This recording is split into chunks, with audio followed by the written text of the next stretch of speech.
समय बदल गया है। अब अगर हमारे अधिकारों पे कहीं से भी हमला होगा तो हम लोग चुप बैठने वाले नहीं हैं। जब 10% आर्थिक आधार पर आरक्षण आप सामान्य जाति के बच्चों को दे सकते हैं, सामान्य जातियों को दे सकते हैं, तो 10% आरक्षण आप अति पिछड़ी और अति दलित जातियों को क्यों नहीं दे सकते? सरकार ये बताए। और अभी ये आंदोलन खत्म नहीं हुआ है। आज तो संपूर्ण भारत में भारत बंद जारी है, लेकिन 11 सितम्बर को जो हमने दूसरा चरण इसका बुलाया दिल्ली में, उस दिन हम सरकार को घुटने टिकवा देंगे। चैलेंज करके कहता हूं, आज इस आंदोलन में जिस सरकार के नेतृत्व में हमारे लोगों की पीठ पर लाठियां पड़ेगी, उस सरकार की कुर्सी को पलटने का काम, तख्ता पलट करने का काम भी हम आने वाले कल में करेंगे। इस बात का भी मैं सरकार को चैलेंज देता हूं, मेरी बात को याद रखना। मैं सरकार का विरोधी तो हूं। जब तक सरकार जिम्मेदारी से कोई काम नहीं करेगी, हम सरकार की नीयत पे शक करते हैं, हम सरकार का भरोसा नहीं करेंगे। चंद्रशेखर, आप यहाँ क्यों आए हैं? मैं यहाँ जिस समाज ने सड़कों पे उतर के इस केंद्र की सरकार को और सुप्रीम कोर्ट में बैठे जजों को ये बताने का काम किया है कि समय बदल गया है। अब अगर हमारे अधिकारों पे कहीं से भी हमला होगा तो हम लोग चुप बैठने वाले नहीं हैं। उसी सरकार को ये बताने कि जब समाज सड़कों पे रहेगा तो उनके नेता भी बंगलों में, महलों में नहीं बैठेंगे, वो भी सड़कों पे रह के समाज का संरक्षण करेंगे। जिस तरह से पूरे देश में भीम आर्मी आजाद समाज पार्टी के लोग जिला मुख्यालयों पे सड़कों पे उतर के संवैधानिक तरीके से अपना ज्ञापन दे रहे हैं, अपनी बात रख रहे हैं, बंद को सफल बना रहे हैं, ऐसे ही कार्यकर्ता के तौर पे हम दिल्ली में अपनी ड्यूटी को अदा कर रहे हैं। हम दिल्ली के जंतर मंतर पे पिछले कई घंटों से अपने आंदोलन को मजबूत कर रहे हैं और ये संदेश दे रहे हैं, सारी चीजों पर नजर भी रख रहे हैं कि हम इस आंदोलन से पीछे हटने वाले अब नहीं। कुछ लोग कह रहे हैं आप विरोधी भी हैं बंद की। मैं सरकार का विरोधी तो हूं। मैं आपको बताना चाहता हूं कि सबसे पहले पार्लियामेंट में मैंने इसका ललकार कर विरोध किया और सरकार को चैलेंज किया कि सरकार अब आंखें खोल ले। अब वो दिन नहीं रहे, 2 अप्रैल 2018 दोहराने का मौका न दे। और फिर सरकार ने अपनी बात रखते हुए कहा कि हम इसको नहीं कर रहे हैं, उसको नहीं कर रहे हैं, लेकिन जब तक सरकार जिम्मेदारी से कोई काम नहीं करेगी, हम सरकार की नीयत पे शक करते हैं, हम सरकार का भरोसा नहीं करेंगे। क्योंकि हमने देखा है आरक्षण पे सिर्फ ये हमला नहीं, निजीकरण के द्वारा, लेटरल एंट्री के द्वारा, जैसा अभी आपने 45 का कर दिया था, वो तो हमने जबरदस्त आवाज उठाई तो आपको वापस लेना पड़ा।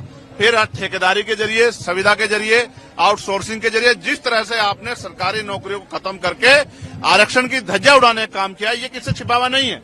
और जिस तरह से आपकी सरकारें निजीकरण को बढ़ावा दे रही हैं, पूंजीपतियों को बढ़ावा दे रही हैं, कॉर्पोरेट सेक्टर को बढ़ावा दे रही हैं, सरकारी स्कूलों को बंद कर रही हैं, नौकरियों को खत्म करें, 69 शिक्षक भर्ती में जिस तरह आपने घोटाले किए, और फिर तमाम तरह से आपकी लंबे समय से नीति, आपकी आइडियोलॉजी हमने देखी। हम इस सरकार के ऊपर, इनकी नीतियों पर भरोसा नहीं करते, इसलिए हमें इस सरकार की नीयत पे खोट है। डॉक्टर बाबा साहब अम्बेडकर ने कहा था, संविधान कितना भी अच्छा क्यों ना हो, चलाने वाले हाथ अच्छे नहीं होंगे, उनकी नीयत अच्छी नहीं होगी, उनकी नीति अच्छी नहीं होगी, तो अंत संविधान बुरा साबित होगा। इसलिए आज हम ये नीला झंडा लेके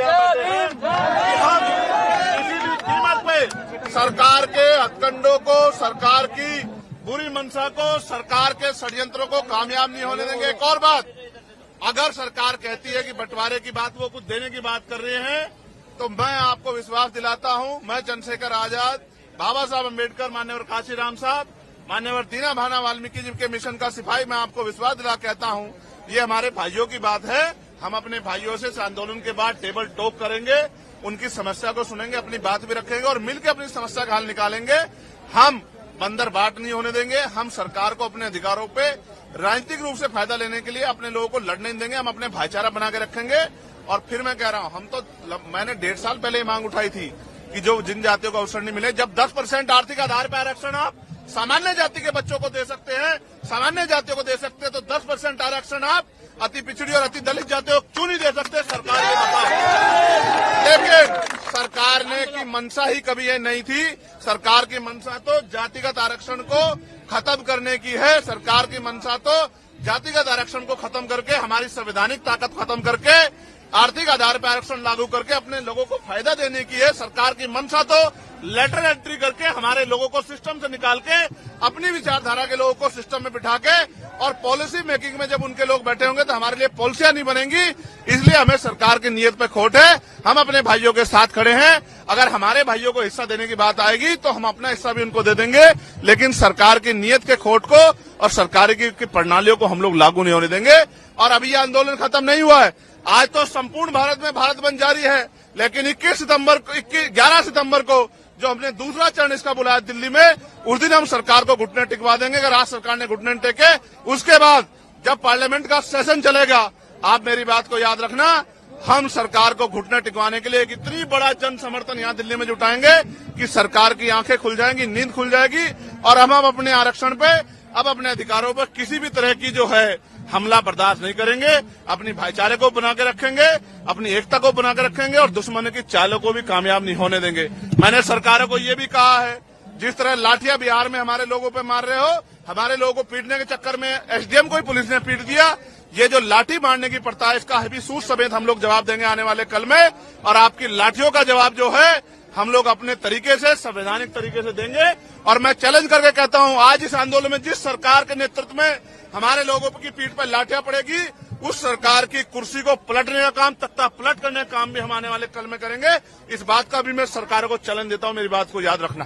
चंद्रशेखर जी, जो 2000 इलेक्शन में अभी पार्लियामेंट में जो इलेक्शन हुआ है, उसमें जो लोग संविधान की कॉपी लेकर घूम रहे थे, आरक्षण और संविधान को बोले थे कि आरक्षण खत्म कर दिया जाएगा, और वो आज वो कहाँ दिखाई दे रहा है? देखिए, मैं आज अपने समाज के संरक्षण के लिए, समाज के आवाज को मजबूत करने के लिए सड़क पर उतरा हूं। आज मैं किसी को कुछ नहीं कहना चाहता। हमारे समाज की आंखें वो सबको देख रहा है, कौन क्या कर रहा है। समाज की आंखें नहीं, ऐसा नहीं समाज की आंखें नहीं है, समाज देख रहा है। और अब समाज आने वाले कल में जो फैसले लेगा, उनसे सभी दलों को एहसास होगा कि किस तरह से चुप्पी रखी